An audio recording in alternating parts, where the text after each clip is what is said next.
Are you new to the points and miles game and you're feeling overwhelmed about where to get started? If so, this video is for you. Let's go.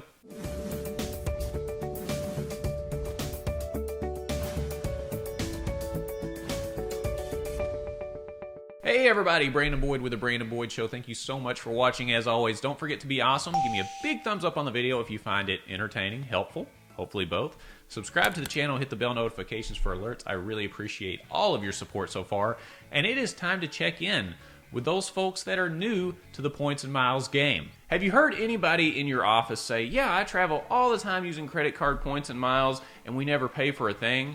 Or is there a vacation you've always wanted to take, but maybe money's a little bit tight, you don't quite have the cash right now? Or is this your 50th video on YouTube trying to figure out the best credit card strategy to be able to take those vacations and travel for free? Regardless of how you got here, I hope you find this video helpful because it's designed just for you. The target audience for this video is beginners to the credit card points and miles game. However, this may be a good refresher course for those that have been in it for a while.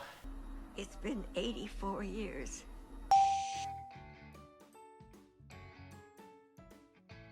It can be very overwhelming with all of the different credit card options out there.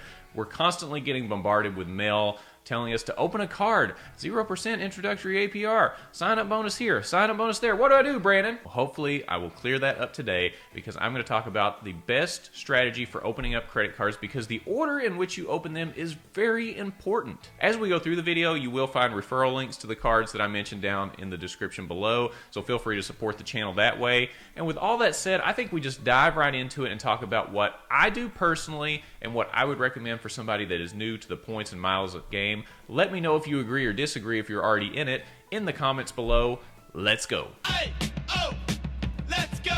So you haven't opened up a credit card for years and you're setting at 0 cards open in 24 months, or as we in the credit card points and miles game call it, 0-24. Whoa! Brandon, I'm new to all this. What in the heck are you talking about 0-24? I have to get this out of the way initially so that we can move forward. When applying for cards with Chase, who have some of the best cards that I'll be talking about in this video, they look at how many personal cards you open up within a 24-month period. We refer to it as 524 status, meaning Chase will not approve you for a card if you've opened up more than 5 personal and some business credit cards within a 24-month period. So if you haven't opened up a credit card in the last 24 months, you're starting at 0. It's important to note that business cards from TD, Capital One, and Discover, even though they're business cards, they do count towards your 524 status, so keep that in mind. And Chase business cards, although those don't count towards your 524 status, they are subject to 524 status. If you've signed up for credit cards and you're not sure what your status is, find that out. Find out if you're at 124, 224, 324, etc., so you can see where you're at so we can proceed with this. I had to get that out of the way. Look at my video on 524 status. If you need to pause this video or stop this video and go look at that one, please go do it because it's important to understand what that means as we talk about the order in which to open these cards. You got it, dude. Now that we've gotten that out of the way, let's talk a little bit of strategy. So if you've read anything about travel hacking or traveling on points and miles, you'll notice references to terms like P1 or P2 or Player 1 or Player 2. And this is pretty simple. So let's say you're Player 1. You want to find a good Player 2 that can help you build your points up. A Player 2 could be a spouse, it could be a close friend, a relative, whoever the heck you want. Pick someone that you generally like to travel with and get along with because you can share points for hotel stays and travel. And also, you can help build points for each other by referring each other to these credit cards and taking advantage of referral credits. Find your Player 2 and you will be able to build your points a lot quicker. That's a great idea. So with that said, what card would I recommend starting with first? Let's say you have no credit cards right now in the last 24 months. I would start with Chase cards, in particular the Chase Sapphire Preferred or the Chase Sapphire Reserve. Now, I recently did a video comparing both of these cards. The Chase Sapphire Preferred carries a $95 annual fee, and the Chase Sapphire Reserve carries a $550 annual fee. With Chase's Sapphire cards, you can only earn a sign-up bonus once every 48 months. So the reason that we want to start with one of these cards is because we want to get that clock started as quickly as possible so that 48 months from now, you can sign up for another bonus with these cards, but we need to get the ball rolling. For both the Sapphire Preferred and the Sapphire Reserve, you'll want to have a credit score somewhere in the 700s or at least close to that Also, there's a lot of sign-up offer promotions that you'll see throughout the year for each of these cards, so subscribe to the channel so you're aware of when these promotions come up. We always try to make sure you're up to date on that. Both of these cards earn Ultimate Rewards, and Chase Ultimate Rewards are just a transferable currency. I would focus on accumulating as many Chase Ultimate Rewards as you possibly can. You can use these points through the Chase portal to get 1.25 cents per point, or you could transfer them to Chase travel partners such as United, Southwest, or Hyatt and get even more than 1.25 cents per point, which is great. And it's important to note that whenever you're signing up for a credit card, make sure that you can meet the minimum spend whenever you're trying to get the elevated offer that's out there. If you can't meet the minimum spend to get the sign-up bonus, don't sign up for it. You're not ready for it yet. Just say no. One really important note, whenever you're signing up for the Chase Sapphire Preferred or Reserve, do not add your player 2 as an authorized user. You want them to have their own card.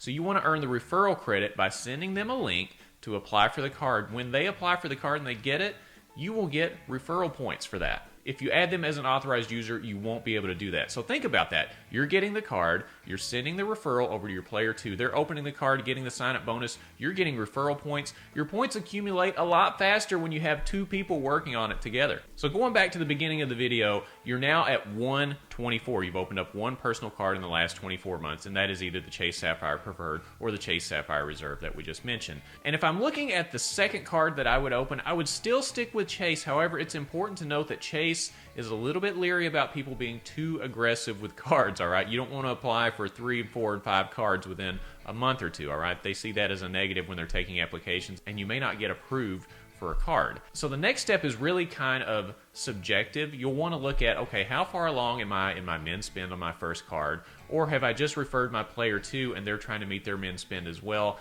That's really on a case-by-case basis, but make sure you're towards the end of your min spend on one card before you apply for another, because you'll have to meet the minimum spend on the next card. So let's say it's 2 or 3 months down the road, you've got your first Chase Sapphire Preferred, your player 2's got their card. The next card that I would recommend is the Chase Freedom Flex card. Even though the Chase Freedom Flex is marketed as a cashback card, when you combine it with a Chase Sapphire Preferred card, it actually turns the Chase Freedom Flex into an Ultimate Rewards earning card, which is awesome.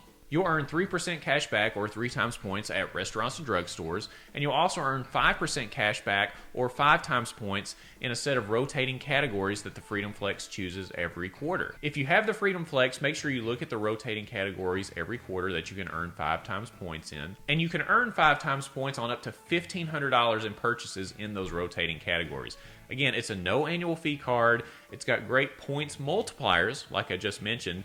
And if you want to earn a ton of points and miles, those multipliers are very important, and you have to have more than one card to really start earning all the points and miles possible. You don't want to stay at 124. This is a great second card to get you to 224 that can help you accumulate points and miles quickly. Make sure that you refer your player 2 to a Freedom card as well. So you could open up the Chase Freedom Flex like I just mentioned, and you could refer your player 2 to a card like the Chase Freedom Unlimited. So this means that you and your player 2 would be able to earn the 5 times points in the rotating categories that I mentioned, but the Chase Freedom Unlimited also gives you the ability to earn 1.5 times points on all purchases that fall outside of those rotating categories or the restaurants and drugstores like I just mentioned with the Chase Freedom Flex. This will give you what we call a catch-all card.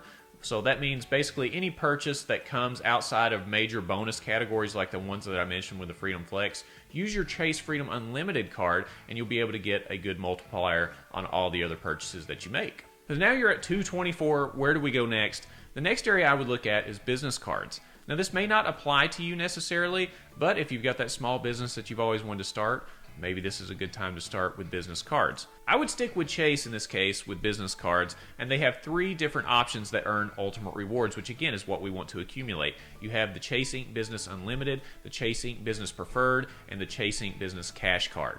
Now, it's important to note that business cards typically do have a higher minimum spend than personal cards, so keep that in mind when you're applying. Make sure that you can meet the minimum spend on these because they are going to be higher. However, the elevated offers and the sign-up bonuses are going to be higher as well, typically, but you'll want to check on the particular offers at any given time. The Ink Cash and the Ink Unlimited are marketed as cashback cards, but again, because we have the Chase Sapphire Preferred, you can use these two cards as ultimate rewards earning cards. And again, we want to accumulate as many of those as possible.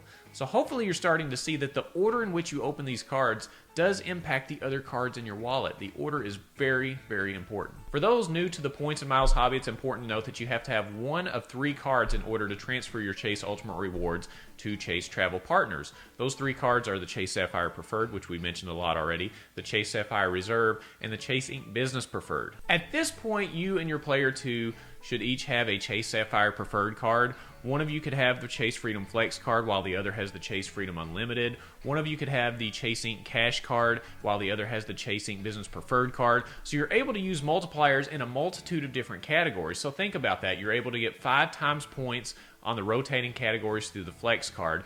You get 5 times at office supply stores, including purchasing gift cards at those office supply stores with the Chase Ink Cash card. You've got your 1.5 times points catch-all card, which is awesome. You've got your Chase Sapphire Preferred, which gives you primary rental car insurance. You've got a card that gives you 5 times points on internet, cable, and wireless service, and you're able to earn 3 times points on travel through the Chase Ink Business Preferred or 2 times on the Chase Sapphire Preferred. So again, all these different multipliers in so many different categories will help you accumulate points very quickly. Hell yes. All right, so where do we go next? Assuming that you're not as aggressive in opening up credit cards as my wife and I are, and by the way, if you're applying for Chase credit cards, leave 2 to 3 months in between credit card applications so they don't think you're being too aggressive in opening those. That will increase your odds of being approved. After that 2 to 3 months is up, you could look at adding another Chase personal credit card. You could look at adding another Chase business credit card, or you could open up a business credit card with another company outside of TD, Capital One, and Discover, because again, those count towards your 524 status. As it stands right now, you should only be at 224 if you follow the advice in the video at this time. Where you go next really depends on your personal travel goals, so make sure you have those clearly defined, but you could look at business credit cards from American Express, Citi, or Barclays. These will allow you to stay under 524, not add to it, while also accumulating transferable currency and points, which is the entire goal of this. We want to have as much transferable currency and points as we possibly can. And in looking at other companies to open up credit cards with, it does help you because it spreads out your time period in your Chase applications, which again, you want to spread those out as much as you can to increase your odds of approval. Are you interested in earning Companion Pass for Southwest? If so, a Southwest personal card or a Southwest business card may be a good fit for you. Later on in the year, probably around October or November, I'll put out a video detailing the Southwest Companion Pass. I want to do it later in the year because that's typically when people start considering the Southwest Companion Pass, so stay tuned for that. But it may be a good option for you. If you're looking at adding another Chase personal card, the World of Hyatt card is a keeper card in my opinion. It's only a $95 annual fee, and it offers a free Category 1 through 4 stay on your anniversary each year. Now, if you'd like to stay at IHG properties or Marriott properties, you can certainly look at those Chase cards as well. I don't have those personally, but we'll put some details down in the description if you want more information on those cards. Barclays appears to be very hard inquiry sensitive, meaning that if they've seen too many hard inquiries into your credit report for a bunch of different credit cards, they may be less likely to approve you.